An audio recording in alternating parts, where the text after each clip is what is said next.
gusto, siempre es un honor estar en México y estar específicamente en Guadalajara. El día de hoy les quiero hablar sobre la neurodiversidad, ¿sí? ¿Qué entendemos por la neurodiversidad? No es un concepto tan nuevo, no existe desde el año 98 aproximadamente, pero también es algo que está todavía en desarrollo, ¿no? Tiene una cierta juventud aún. Y la neurodiversidad, tal como fue planteada, y si algo tenemos que retener, digamos, de lo que yo les pueda decir el día de hoy, es lo siguiente: la neurodiversidad es un hecho natural y es un paradigma, una teoría que se inspira en la biodiversidad. Por eso he puesto una abeja ahí, ¿no? ¿Por qué? Porque en la biodiversidad, si nos damos cuenta, no existe una especie que sea de por sí mejor que otra. Uno podría decir que una abeja es menos importante que un ser humano. No, porque si desaparecen las abejas, desaparecen los cultivos también, porque son las abejas las que se encargan de la polinización. Y a lo largo la humanidad desaparecería si no hubiese abejas. De la misma manera como todo elemento, todo ser, toda criatura dentro de la biodiversidad tiene una función específica y un papel, la neurodiversidad lo que nos dice es que existen diferentes cerebros. Todos los que estamos acá tenemos una forma distinta de cableado cerebral, pero esa diferencia de cerebros se agrupa en subtipos, ¿no? Tenemos un cerebro que se va a llamar neurotípico, que es el neurológicamente típico y es el que se suele asociar con aquello que llamamos normalidad. Y tenemos otro tipo de cerebros que divergen, que difieren de eso típico. Por ejemplo, el cerebro autista, el cerebro disléxico, el cerebro de las personas con trastorno de déficit de atención e hiperactividad, etcétera, etcétera. Uno podría decir que el cerebro autista tiene menos importancia que un cerebro neurotípico, que un cerebro entre comillas normal. Lo que trataremos de ver es que no, ¿sí? Lamentablemente estamos muy centrados en nuestra cultura en un paradigma que tiene que ver más con el trastorno, con considerar que todo aquello que difiere de lo que llamamos normal, ¿no?, debe ser tratado de alguna manera remedial o debe ser visto como una discapacidad, no en el sentido del modelo social de la discapacidad, es decir, donde es el entorno, son las faltas de apoyo, de ajustes del entorno los que generan la discapacidad, sino más bien se quiere pensar que la discapacidad está en la misma persona. Y eso es lo que trataremos de ver que no. Y la neurodiversidad es un paradigma que nace del modelo social de la discapacidad. Evidentemente tenemos que dar apoyos y ajustes, pero cuando nos centramos solamente en las dificultades, dejamos de ver las potencialidades de cada cerebro que diverge de la norma, ¿no? Siempre me gusta empezar con esta cita de William Blake, que fue un poeta romántico inglés del siglo XIX, que tiene esta frase, ¿no?, este verso: si las puertas de la percepción se depurasen, todo aparecería a los hombres como realmente es, infinito, pues el hombre se ha encerrado en sí mismo hasta ver todas las cosas a través de las estrechas rendijas de su caverna. Y eso es lo que nos suele pasar cuando consideramos que hay un solo tipo de funcionamiento cerebral, un solo tipo de mente, un solo tipo de inteligencia, un solo tipo de alumno y alumna. Estamos haciendo ¿qué cosa? Como encerrarnos en estrechas rendijas de una caverna, donde dejamos de considerar todo aquello que por ser diverso nutre también en la condición humana. Por ejemplo, esta es una figura muy utilizada en la psicología de la Gestalt y de lo que se va a tratar acá es de preguntarles qué cosa ven. O dos rostros que se juntan o un florero. Bueno, dependerá de en qué cosa enfoquen ustedes, ¿no? Si enfocan hacia el fondo, pues verán un florero. Si enfocan un poco más hacia afuera, verán los dos rostros. Lo que no puede hacer su cerebro es ver las dos cosas juntas al mismo tiempo. Por muy breve espacio que sea, van a alternar entre uno y otro, ¿no? No aparecen a nuestra mente así. ¿Y por qué? Simplemente porque nuestro cerebro funciona así. Cuando nos encontremos a personas que tienen un desarrollo atípico del cerebro, como las personas autistas, las personas con déficit de atención, las personas disléxicas, etc., frente a muchas cosas tenemos que darnos cuenta de por qué le gusta ser tan parametrado, por qué busca constantes, por qué busca rutinas, por qué su cerebro salta de un lado a otro, porque su cerebro funciona así. De la misma manera que nuestro cerebro no puede ver, digamos, las dos figuras al mismo tiempo, y nadie nos dice nada por eso, de igual manera tenemos que empezar a comprender que las personas que tienen un neurodesarrollo atípico no son versiones dañadas, ¿no?, del funcionamiento, entre comillas, normal, sino que su cerebro funciona de otras maneras y eso es lo que tenemos que aprender a reconocer. Porque ¿cómo interpretamos nosotros el mundo? Todo esto que está acá, que estamos viviendo, que está aconteciendo, tiene que ver con una serie de sensaciones que van impactando en nosotros. Mientras yo les estoy hablando a ustedes, hay una luz roja que cae sobre mí, hay ruido más allá de esta sala porque hay mucha gente, etcétera, etcétera. Entonces yo tengo que focalizarme en este momento en ustedes. Es decir, ciertos estímulos que acuden a mí tienen que ser más relevantes que otros para que yo pueda percibir esta escena centrándome en esto, centrándome en ustedes que están aquí, ¿no? Entonces, la manera como nos encontramos en el mundo no tiene que ver tanto con lo que nuestros sentidos decodifiquen, sino tiene más que ver cómo los interpretamos, ¿sí? Por ejemplo, en las personas autistas, que es mi campo de trabajo, dentro de lo que es la decodificación de la información a través de los sentidos, hay muchas veces o hipersensibilidad o hiposensibilidad. Es decir, son personas que muchas veces cierto tipo de ruidos, ¿no?, los molestan tremendamente. O son más hipersensibles al tacto, pero menos sensibles a otro tipo de sensaciones. O a niveles olfativos tienen un olfato mucho más desarrollado, etcétera, etcétera, etcétera. Entonces, si hay personas cuyo cableado sensorial es diferente, entonces su percepción, su interpretación del mundo va a ser distinta.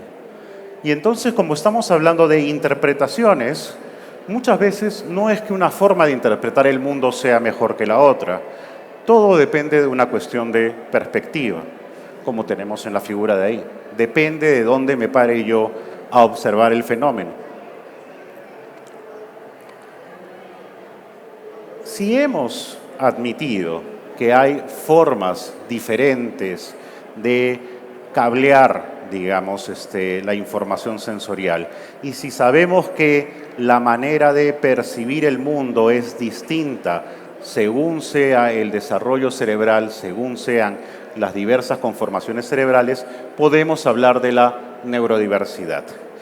Yo ahí he puesto una figura que me gusta mucho porque es hecha por un artista autista que se llama Peter Myers, y lo que me gusta es que lo que podemos ver ahí es la pasión por el trazo, ¿sí? O sea, es un dibujo hecho casi de un solo trazo que se va uniendo, juntando, es decir, la persona se sentó con un lápiz y no se levantó, o sea, no levantó el lápiz hasta que terminó de hacerlo. Lo interesante es que es una persona autista dibujando según patrones autistas. Si tuviéramos a esta persona autista queriendo que dibuje como una persona, entre comillas, normal, quizás su producción no sería tan interesante. Y como sé que muchos de ustedes son maestros, justamente es eso. Tiene que ver con, le vamos a pedir a nuestros alumnos que intenten ser un alumno, un modelo de alumno, o que intenten ser el alumno que están destinados a ser según su conformación cerebral. El concepto de neurodiversidad, por eso, es acuñado por Judy Singer en el año 98. Judy Singer es una socióloga australiana, ella misma es autista y acuña en el año 98 este concepto del cual Harvey Bloom un periodista ese mismo año dice lo siguiente: la neurodiversidad puede ser la clave crucial para la raza humana, como lo es la biodiversidad para la vida en general. ¿Quién podría decir qué forma de cableado es la mejor en un momento dado?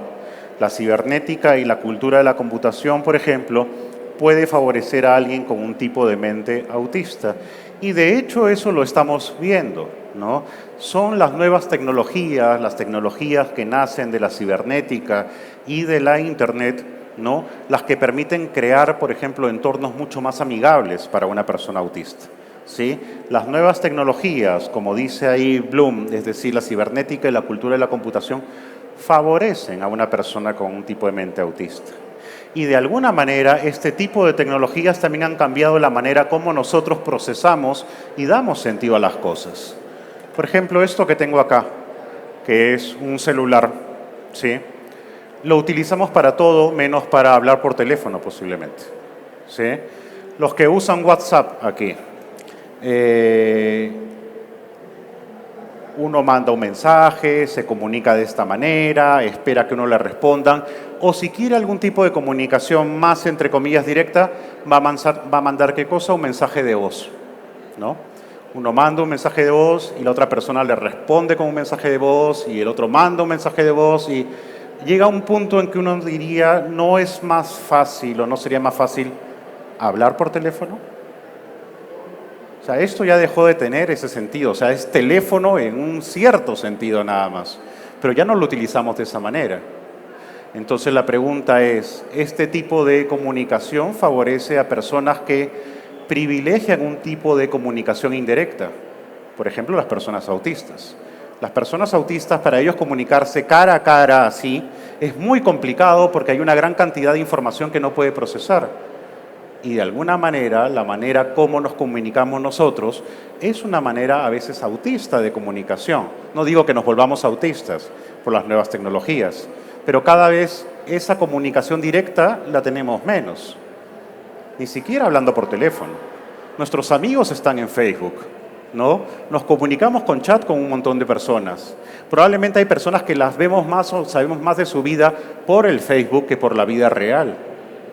Ahora que está a punto de caerse Twitter, todo el mundo está al pendiente de eso, etcétera, etcétera, etcétera, porque hay formas. Si el día de mañana desaparece el WhatsApp, ¿qué haría? Sería un caos para todos nosotros, porque nos hemos acostumbrado a comunicarnos de esa manera. Volver a comunicarse así es muy difícil. Yo conozco gente y yo mismo, muchas veces me llaman por teléfono y no contesto, esperando que me manden un mensaje por WhatsApp, ¿no? ¿Por qué? Porque de esa manera puedes controlar mucho mejor la comunicación. Entonces, de alguna manera, las nuevas tecnologías favorecen la forma de cableado que tenemos, que tiene una persona autista, pero también esas nuevas tecnologías nos hacen ver que nuestra mente empieza a dar sentidos de una manera distinta. Eso lo voy a dejar para el final. Entonces, la neurodiversidad lo que nos dice, primero, es que hablamos de un hecho biológico como la biodiversidad, es decir, que tenemos diferentes tipos de cerebros. Por ejemplo, aparte del cerebro neurotípico, es decir, del cerebro neurológicamente típico, tenemos, por ejemplo, las personas con discalculia, dislexia, déficit de atención, síndrome de Tourette, las personas que adquieren alguna forma de neurodiversidad por una lesión cerebral, por ejemplo, los llamados, entre comillas, trastornos mentales, el autismo, la dispraxia. Es decir, tenemos dentro de la neurodiversidad el cerebro típico y todas las formas de cerebro que divergen de ese cerebro típico. Quedémonos con esa imagen, vamos a ver esta misma lámina hacia el final de hoy, para conversar en primer lugar sobre el hecho de que la neurodiversidad es un hecho. Diversos tipos de cerebros que se agrupan de manera distinta.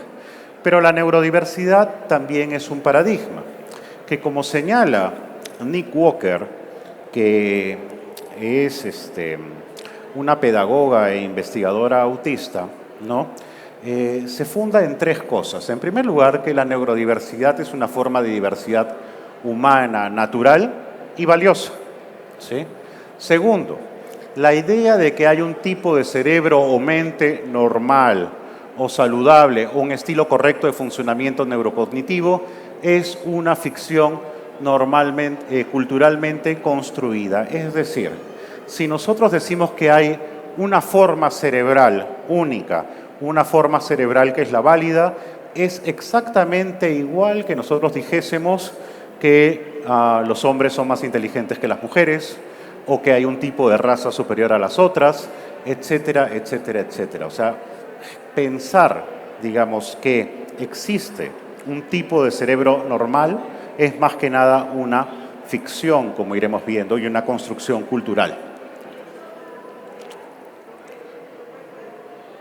Por eso me gusta también esta frase de Oscar Wilde cuando dijo que si ser distinto es un crimen, yo mismo me colocaré las cadenas. Y es una persona que si uno investiga sobre su vida, pues la vivió irrestrictamente, ¿no? Y claro, de alguna manera se colocó las cadenas porque fue enviado a la cárcel de Reading durante cierto tiempo, lo cual aceleró su muerte, dicho sea de paso. ¿Qué cosa es lo normal? Lo normal viene de norma. Les presento a la norma. Eso es la norma. La norma en latín, o norma en latín, significa escuadra empleada por carpinteros y albañiles. Entonces, ¿esto qué quiere decir? Que norma, en un inicio, es una regla y está asociado a la medición, a la construcción. Las palabras siempre tienen una ideología detrás, ¿sí? Detrás de lo que creemos como normal está este viejo significado que tiene que ver con medir, construir, ¿qué cosas? Cerebros, mentes, cuerpos que serán más normales que otros. Ojo, lo normal no es lo natural, ¿sí? Lo natural y lo que encontramos en la naturaleza obedece a leyes. Por ejemplo, en la naturaleza yo puedo decir que esto cae con una aceleración de 9,8 metros por segundo al cuadrado. Eso es una ley. ¿Qué leyes sobre la normalidad podemos encontrar? Pues muy pocas, salvo las que sean las tradiciones de una cultura. No por entrar en ninguna polémica, pero ahora que estamos viendo que creo que mañana o pasado se inaugura el Mundial, está todo este choque cultural con todas las normas que existen en Qatar, ¿no? Que no existen aquí. Entonces, el hecho que existan esas normas aquí y estas normas acá y estas normas acá, nos dan cuenta de que no estamos hablando de hechos naturales. Si lo normal fuese algo natural, pues tendríamos las mismas normas. Esto cae a la misma aceleración en Qatar o aquí en Guadalajara, pero las costumbres de aquí no son las mismas de allá. Lo que es normal aquí no es normal allá. Lo que es permitido aquí no es permitido allá. Es decir, la norma supone siempre una construcción y lo normal también. Y lo que a lo largo del tiempo hemos considerado como lo normal varía de una generación a otra también. Por último, la neurodiversidad, que hemos visto que se puede ver como un hecho biológico, como un paradigma, también es un movimiento. Y es un movimiento de justicia social que busca derechos civiles, igualdad, respeto y plena inclusión social para los neurodivergentes, ¿sí?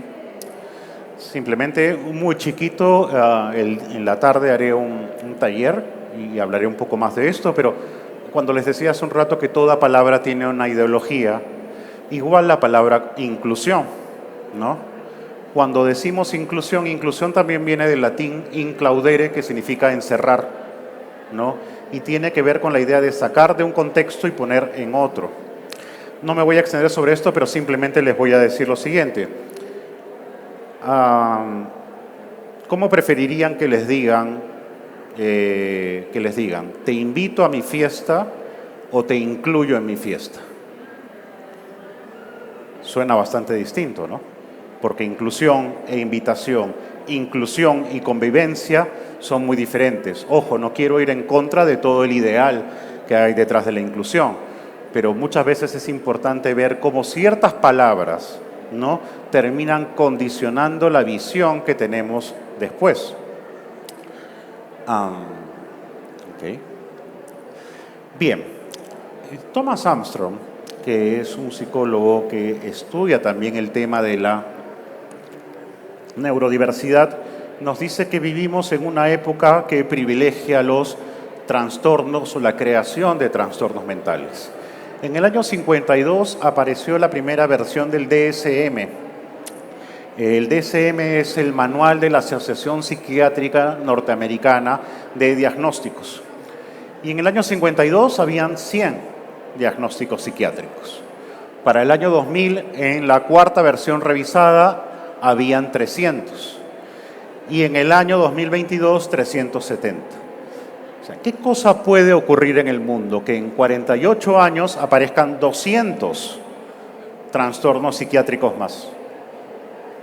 Y que en 22 años aparezcan 70 más. O sea, es un poco extraño, ¿no? O sea, tiene que ver con una aceleración de la destrucción de la salud mental a tal punto que en 48 años aparezcan 200. No. Como dice Armstrong, hay dos cosas que entran en juego ahí. En primer lugar, una cultura que tiende a enfocarse en lo negativo, ¿no? Que tiende a enfocarse en las dificultades de la persona y no en lo que la persona sí puede hacer o sí podría realizar con determinado tipo de apoyos y de ajustes. Y en segundo lugar, con el tema de la psicofarmacología, ¿sí? No quiero negar la importancia de los psicofármacos. Son muy importantes para muchas personas, pero de alguna manera se han ido creando nuevos trastornos que suponen nuevas medicaciones. Por ejemplo, ahora existe el trastorno por adicción a los videojuegos, cuando bien podría haber sido una parte de la ludopatía. O existe el trastorno por berrinche también, ¿no? Y así, etcétera, etcétera, cada uno a veces más ridículo que el otro. Y Thomas Armstrong lo que nos dice es que en este mundo, digamos, de los trastornos, si todos fuésemos flores, los psiquiatras serían como rosas muchas veces. Son un poco el ideal, ¿no?, que existe, son los que dictaminan quién está bien, quién está mal, quién tiene un trastorno, quién no. Es la medida teóricamente de la normalidad. Entonces, imaginemos que al consultorio del psiquiatra rosa llega la Violeta, que ha estado muy preocupada últimamente porque tiene ciertas crisis de identidad y va al consultorio del psiquiatra rosa. El psiquiatra rosa la ve y en 10 minutos le dice, ya sé lo que usted tiene. ¿Qué es lo que tengo?, pregunta. Usted tiene DCP. DCP, sí, déficit en el crecimiento de pétalos. Es una nueva condición que hemos encontrado y según la cual, bueno, no hay cura, pero le voy a recetar algunas cosas y puede venir a nuestro grupo de apoyo, ¿sí? Con lo cual la Violeta se va mucho más triste de lo que había llegado.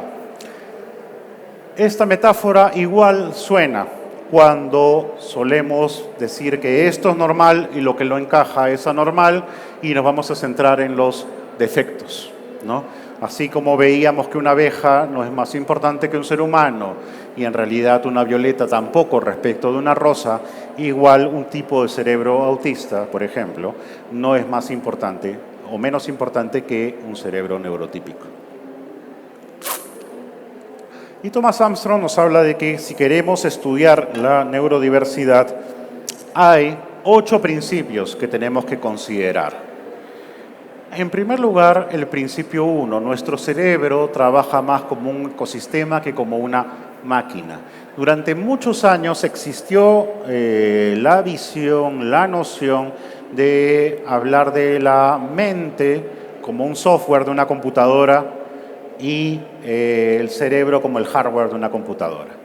El problema de esa metáfora que rigió durante muchos años es que si se malogra un hardware, ¿sí?, la misma máquina por sí misma no tiene la capacidad de compensar sus dificultades. Se malogró y punto. Tiene que venir a alguien o hay que reemplazarla y etcétera, etcétera.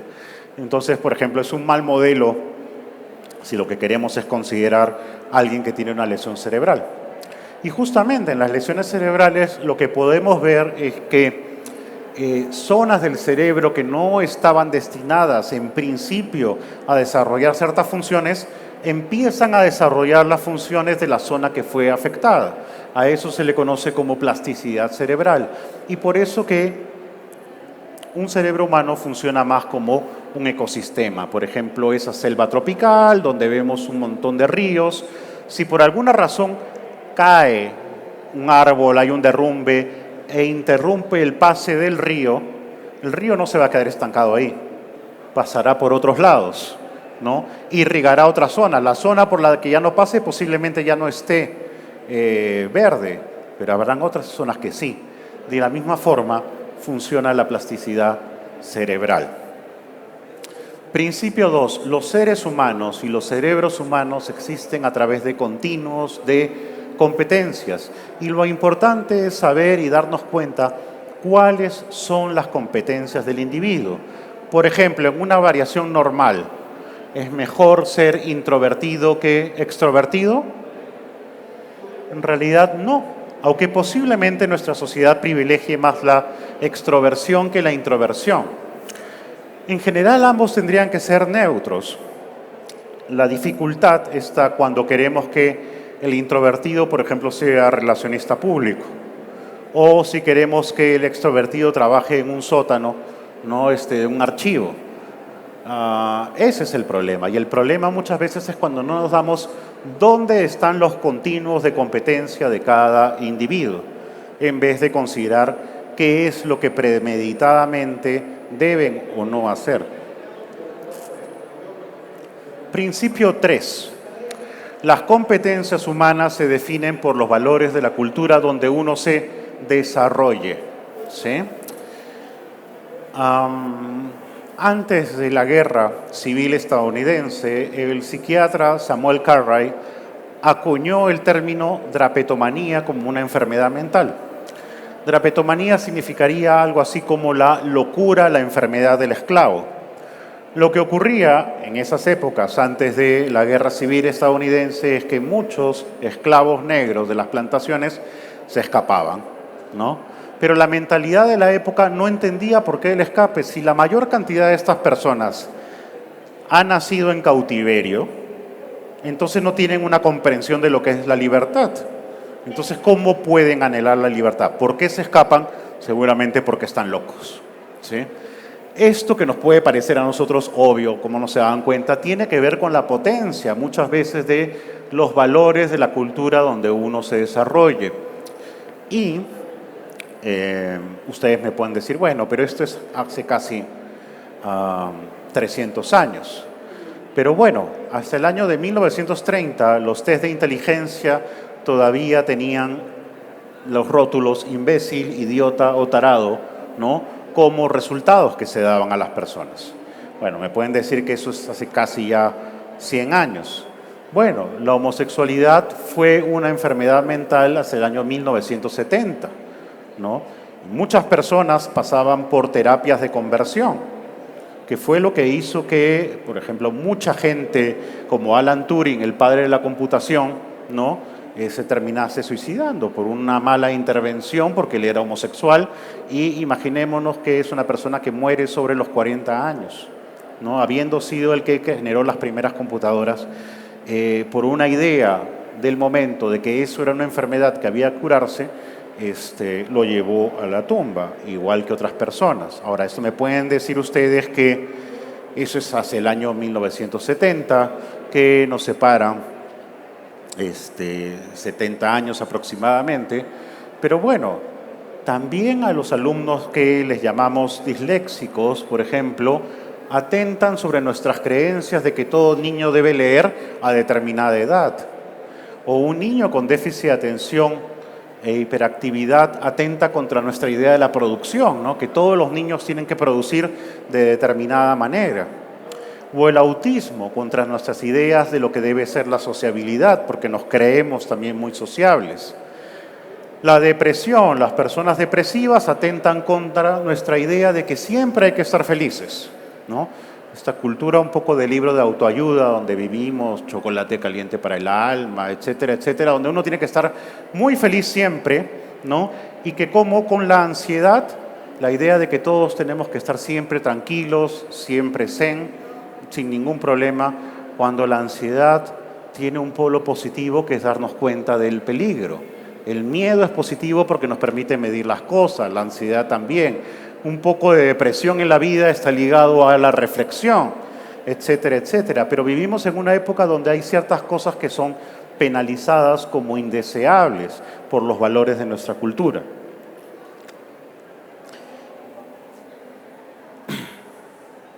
Principio 4.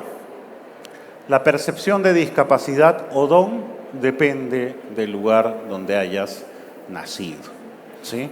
Y esto es bastante importante porque se ha encontrado que las personas neurodivergentes, ¿sí?, depende mucho de donde hayan nacido para ver la tasa de éxito que pueden tener.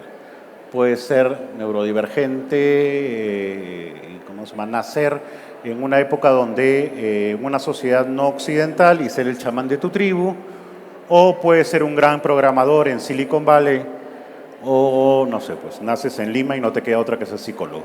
Entonces, ¿por qué? Porque, no, de verdad, por ejemplo, si uno revisa, hay muchos ensayos antropológicos muy buenos que tienen que ver con los chamanes de las tribus, ¿no? Los chamanes de las comunidades no occidentales, muchas veces tienen un perfil autista, porque en una cultura oral se privilegia mucho la memoria.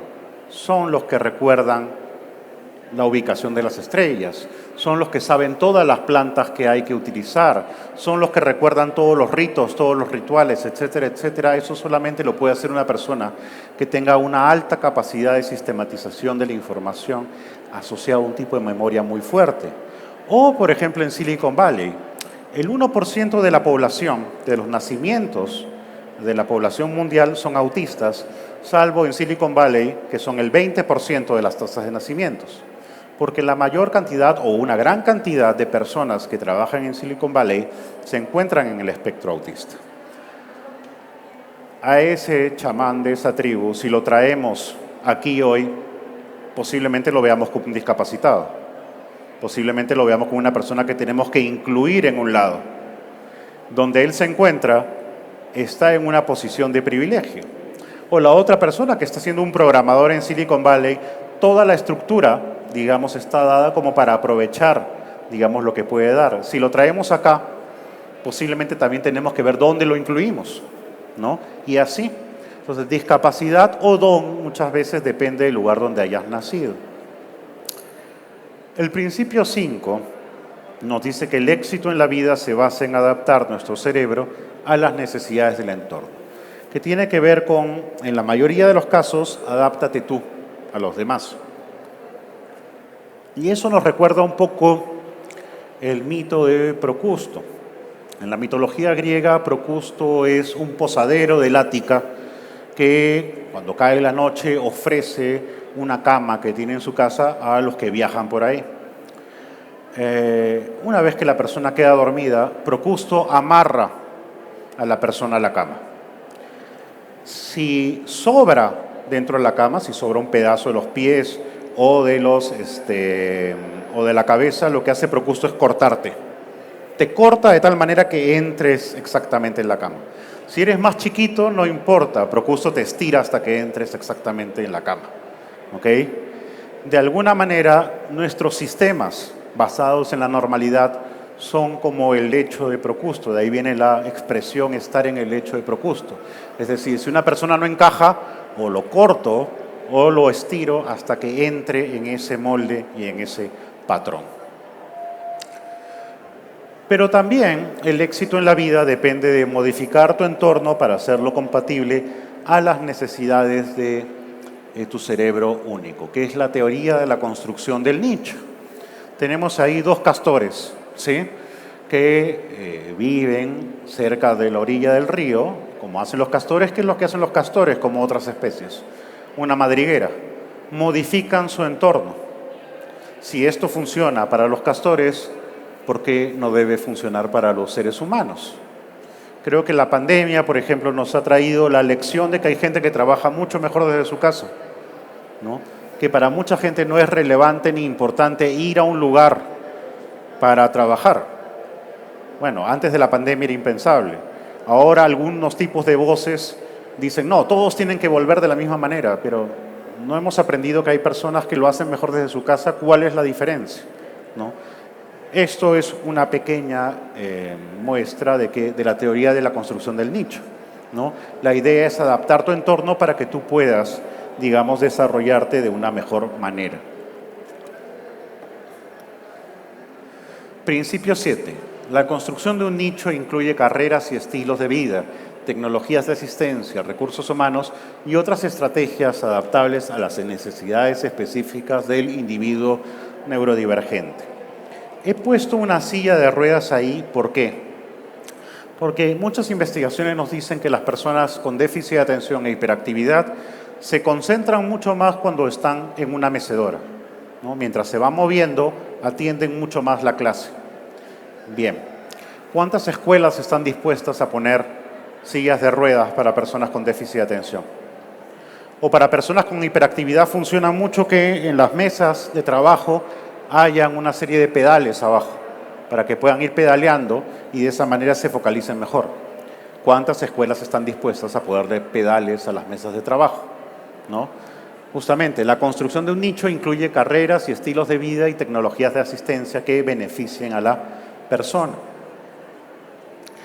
Y esto tiene que ver con el hecho de que si hacemos todo eso, una positiva construcción de nicho modifica directamente el cerebro, que a su vez aumenta su capacidad de adaptarse al entorno, ¿sí?